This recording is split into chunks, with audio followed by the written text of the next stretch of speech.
कि ये कुछ नहीं है। मोदी जी कहते हैं कि 400 का पार, तो जानते हैं 400 का है, वो किरासन सरसों तेल को कहते हैं कि हम 400 पार कर देंगे, यह उनका दावा है। तो ये कहता है कि हम आएंगे तो आरक्षण खत्म करेंगे, हम आएंगे तो संविधान बदल देंगे। तो संविधान आपकी नहीं है कि आप 400 कहते हैं कि 400 कौन कहता है, 200 पार करेंगे।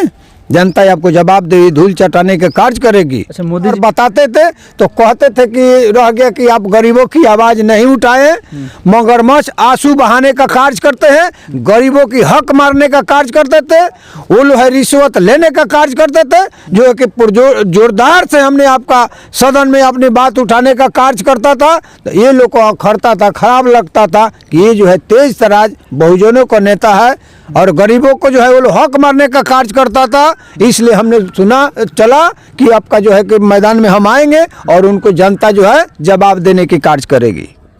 नमस्कार दोस्तों, मैं विकास, आप देख रहे हैं अपना दस्तक न्यूज़। चुनावी सरगर्मी में हम लोग तमाम उन कैंडिडेट तक, उन लोकसभा क्षेत्र के कैंडिडेट तक हम लोग पहुंच रहे हैं और तमाम पार्टियां चुनाव लड़ रही है अपने दम खम से। उसी क्रम में हमारे साथ त्रिभुवन राम, जो PPID People's Party of India Democratic से लोकसभा क्षेत्र महाराजगंज से चुनाव लड़ने वाले हैं। सोशल मीडिया पे तमाम इनके खबरें दिखाई दे रही है। सर, सबसे पहले तो आपको स्वागत है। आपको भी, अपना दस्तक चैनल को मैं आपको बहुत बहुत धन्यवाद और बधाई दे रहा हूँ। क्या कहिएगा, कभी आप विधानसभा लड़ लेते हैं, कभी आप जो है कि लोकसभा क्षेत्र में मैदान में कूद जाते हैं, क्या कारण रहती है? कारण यहाँ से आज़ादी के बाद से जब यहाँ पर कांग्रेस की सरकार आई जी, तो चलते आया 14 तक कांग्रेस की सरकार बनी। 14 के बाद जो है कि आपका भाजपा वाले लोग आए, लेकिन यहाँ पे 14 से पहले हमने देखा कि महंगाई का स्थिति कुछ समान था जी। उसके बाद में आपका जो है कि चरम स्थिति पर आपको महंगाई बढ़ा और कांग्रेस 14 का पहले देश का ऊपर 5500 लाख करोड़ रुपया जो है आपका देश का ऊपर कर्ज था। आज स्थिति हमने देखा, गूगल से भी पूछा और देखने का हमने कार्य हम लोग किया, तो आज के डेट में देश में जो है 165 करोड़ रुपया कर्ज है और है कि यहाँ पर लाख है। यहाँ पर जो है एकदम बेरोजगारी की समस्या उत्पन्न हो रही है, निजीकरण हो रहा है, आरक्षण खत्म किया जा रहा है। तो ये कारण यही है, हमारा समाज जो है धरातल में जा रहा है, गिरते जा रहा है। ये तो सफा खत्मे के कारगर पर जो है कि इस तरह के करने वाले हैं, तो कहीं ना कहीं हमने समाज बहुजनों को जो है कि आपका सफा खत्म किया जा रहा है। इसलिए हम लोग निर्णय लिए हैं कि हम लोग चुनावी मैदान में आना है और यहाँ जो है हमारा 1 वोट का बाबा साहब ने जो अधिकार दिए, 1 वोट का, जो समाज के जो भी दबे कुचले लोग हैं जिनकी आवाज़ पार्लियामेंट तक नहीं पहुंचती है, उनके तक नहीं पहुंचता है, तो यहाँ का 1 वोट दे करके पार्लियामेंट में भेजने का काम करेंगे। हमने जो है कि अपने बहुजनों की आवाज़ उठाने का वहाँ हम कार्य करेंगे। जब हम सोशल मीडिया के माध्यम से आपके पास हम जनता तक, वोटरों तक पहुँचाने का कार्य करेंगे। जिसके पास करोड़ों अरबों रुपया है वो तो चुनाव लड़ करके जीतता है, लेकिन जिसके पास नहीं है उसके पास आपका सोशल मीडिया का प्लेटफॉर्म है। हमने घर घर तक पहुंचेंगे, चाहे वो मोटरसाइकिल है, चाहे साइकिल है या पैदल है, मैं हमेशा पहुंच करके जनता को भी बताने का कार्य करेंगे। अच्छा, 10 साल में जो लोकसभा क्षेत्र के सांसद रहे हैं सिग्रीवाल जी, मनीष सिग्रीवाल जी, वो क्या उनके कार्यों से आप लोग संतुष्ट नहीं थे कि आप लोग को मैदान में आना पड़ा? देखिए, ये वहाँ का, यहाँ महाराजगंज लोकसभा क्षेत्र के ये सांसद रहे हैं, उनको हम लोग कई बार साथ देने का कार्य किया। यहाँ तक जब कोई बात हम लोग उठाते थे और बताते थे तो कहते थे कि रह गया कि आप गरीबों की आवाज़ नहीं उठाए, मगरमच्छ आंसू बहाने का कार्य करते हैं, गरीबों की हक मारने का कार्य करते थे, वो लोग है रिश्वत लेने का कार्य करते थे, जो है कि जोरदार से हमने आपका सदन में अपनी बात उठाने का कार्य करता था। तो ये लोग को अखरता था, खराब लगता था कि ये जो है तेज तराज बहुजनों का नेता है और गरीबों को जो है वो लोग हक मारने का कार्य करता था। इसलिए हमने सुना चला कि आपका जो है कि मैदान में हम आएंगे और उनको जनता जो है जवाब देने की कार्य करेगी।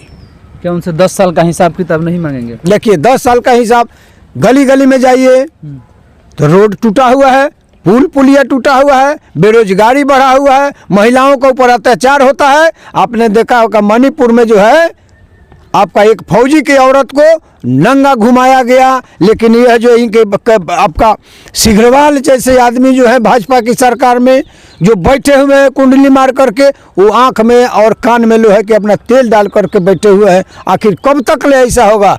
क्या न्याय नहीं मिलेगा?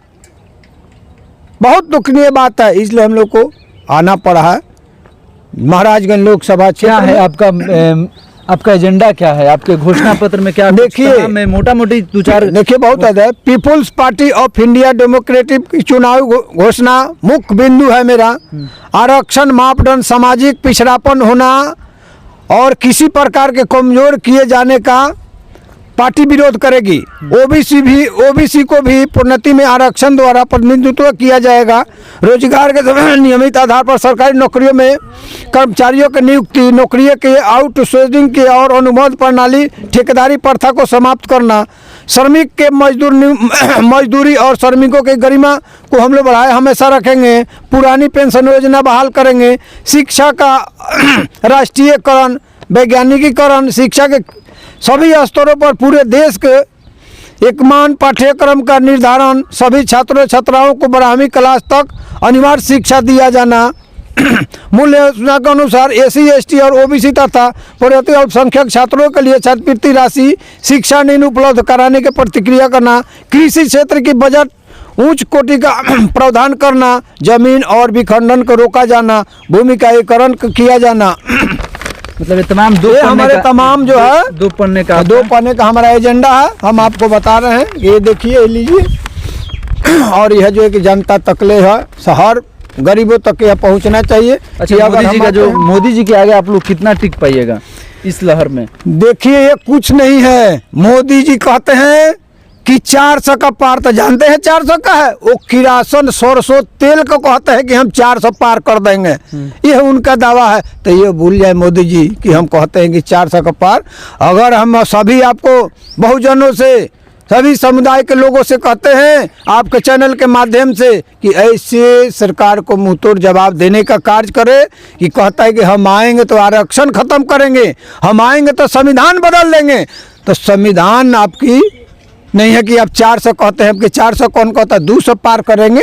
जनता आपको जवाब दे, धूल चटाने के कार्य करेगी। अच्छा, मोदी जी बोले थे प्रति वर्ष 2 करोड़ युवाओं को रोजगार देंगे। कहाँ रोजगार मिला? कहीं मिला नहीं है। ये तो हवाई में उड़ रहे हैं। किसी को बताइए घोषणा किया कि हमने बेरोजगारों को नौकरी देंगे? कहीं नौकरी मिला? बेरोजगार जो है रोड पर घूम रहा है, मर रहा है, परेशानी हो रही है, गरीबों रोड पर मर रहा है, उनको दिखाई नहीं देता। अब 400 पार करते हैं। हम आपका चैनल से बताना चाहते हैं कि गरीबों के 2 किलो अनाज चाहिए या शिक्षा फ्री में चाहिए। अगर हम आते हैं तो शिक्षा फ्री करने का कार्य करेंगे। मोदी जी के राशन पे तमाम महिलाएं, देखिए, महिलाएं 2 किलो अनाज फ्री में करती है तो 2 किलो अनाज दे करके जान मारने का कार्य कर रहे हैं। मोदी जी अपना घर से देते हैं। ये भाई आपको पहले बता गया था कि आपका 14 में 5500 लाख करोड़ रुपया जो है कि आपका देश पर कर्ज था। आज जो है 165 लाख करोड़ रुपया आपका देश पर कर्ज। क्या करते हैं आप? देश लेवल पर बैठे हुए गरीबों के जो है कि जान मारने की कार्य करते हैं। यही मोदी जी की सरकार है। तमाम बहुजन लोगों से आप क्या अपील करिएगा कि महाराजगंज लोकसभा क्षेत्र में हमको सदन में भेजा जाए? गरीबों, क्या गरीब का बेटा सदन में नहीं जाएगा? कि जहाँ कि महाराजगंज लोकसभा क्षेत्र से मैं आग्रह करूँगा सभी वोटरों से, सभी माता बहनों से, बहुजनों से कि एक गरीब का बेटा को पार्लियामेंट में भेजा जाए, जो कि आपकी आवाज़ जो है हमने बुलंद करे पार्लियामेंट में। 1 वोट का बाबा साहब ने अधिकार दिया। महिलाओं को जो है अधिकार मिला वोट देने का। अगर ये 1 वोट 1 उंगली का अधिकार अगर आप समझ जाएंगे तो बुझिए कि आपका बहुजन का समाज जो है कि पार्लियामेंट में आपके बेटा आपका आवाज़ उठाने का कार्य करेगा। चलिए, ये थे त्रिभुवन राम और इन्होंने मूड बना लिया है कि इस बार जो है कि PPID एक बार और इन्होंने चुनाव लड़ेंगे और बहुत मजबूती के साथ चुनाव लड़ रहे हैं। क्या बोलिएगा आखिरी में आप? क्या मैं यह कहना चाहता हूं कि हवा बदल रही है, तूफान आने की तैयारी में है, जनता की आवाज अब उठने लगी है। अब तो होगा ही बदलाव, अब तो होगा ही बदलाव। त्रिभुवन राम, महाराजगंज लोकसभा क्षेत्र, अब तो होगा ही बदलाव। इस बार टक्कर देंगे? इस बार टक्कर देंगे, अब तो होगा ही बदलाव। चलिए, ये थे त्रिभुवन राव और इन्होंने लोकसभा क्षेत्र महाराजगंज से चुनाव PPID People's Party of India Democratic से चुनाव लड़ रहे हैं। और नॉमिनेशन कब आप करेंगे? मेरा नॉमिनेशन 29 को है। मैं सभी बहुजन भाइयों से, सभी समुदाय के लोगों से मैं आग्रह करूंगा कि 29 तारीख को छपरा में चले और मेरा नॉमिनेशन उस दिन सफल कराएं।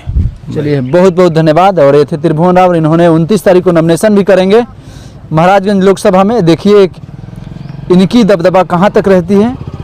धन्यवाद, आभार। कैमरामैन सोही के साथ मैं विकास।